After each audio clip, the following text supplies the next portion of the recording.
Hey guys, I'm with my friend Alonzo from BMW of Tyler. Hey guys. And today he's going to show me how to paddle shift on a BMW X4 M. So let's get to it. The first thing you're going to want to do is locate your paddle shifters, which are located behind a steering wheel. So on this particular model, we have these red M buttons, but we're not going to worry about those in today's video. Okay, Avery, you're going to want to start off by putting the car in drive, which in this model, you're going to push the shifter over to the right. To stay in manual mode, you're going to want to push the shifter over to sport mode, then tap the paddle shifter, and then you will remain in manual mode. So me, for example, I've never driven in manual before, so I'm going to stick to automatic mode, but I'm still able to practice my paddle shifting in that mode.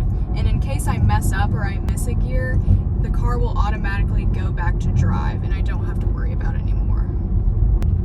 So when I want to start paddle shifting, do I need to take my foot off of the gas to shift up? I'm glad you asked that. Like most traditional manual transmissions, you would. But since this is still in automatic, you don't have to lift your foot off the gas. So I'm going to push my left shifter down. Now I'm in 5th gear. What do I do next? So you just downshifted to 5th gear, but you can downshift to whatever gear you'd like. But after a certain amount of time, like I said earlier, it'll go back to automatic mode since we're still in just drive, just like it did just now. So let's say I'm going about 45 miles an hour, which I'm doing right now, and I want to activate my paddle shifters. I'll shift down, but it puts me in a really high gear. If I want to speed up faster, I'm going to shift down a few times, and then that'll allow me to speed up faster. So when is the best time to upshift? So I'm glad you asked. It really just depends on the scenario you're in. The higher the RPMs are, the more power you're going to get.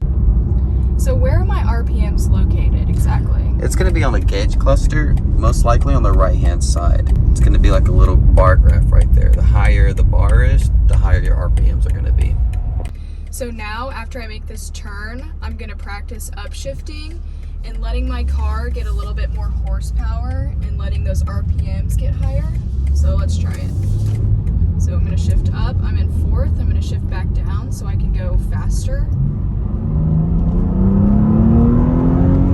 Okay, shift up. Going about 55, shift up again. Okay, great. Okay, so I'm in regular automatic drive right now, so I'm going to push my shifter over to go in complete manual.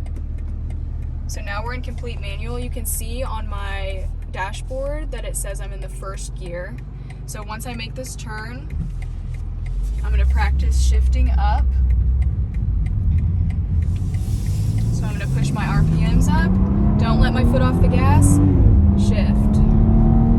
So then I'm going to shift again.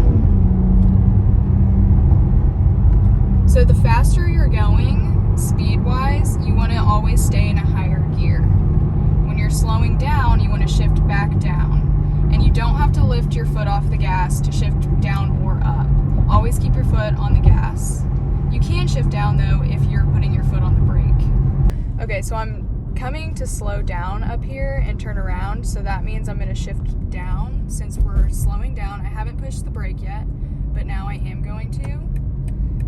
Get over here in the turn lane, slowing down, shift down.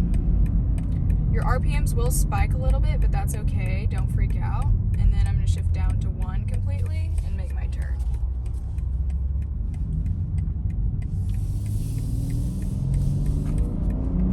You can really shift whenever you want. If you don't want to speed up super fast, just shift in between 2 and 4.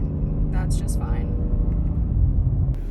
Alright guys, thanks for watching, and thank you Alonzo for teaching me how to use the paddle shifters. Yeah, absolutely. I had a blast. And if there's any other tutorials you guys would like us to do, please comment below. Well, thanks for watching, and we'll see you guys in the next video.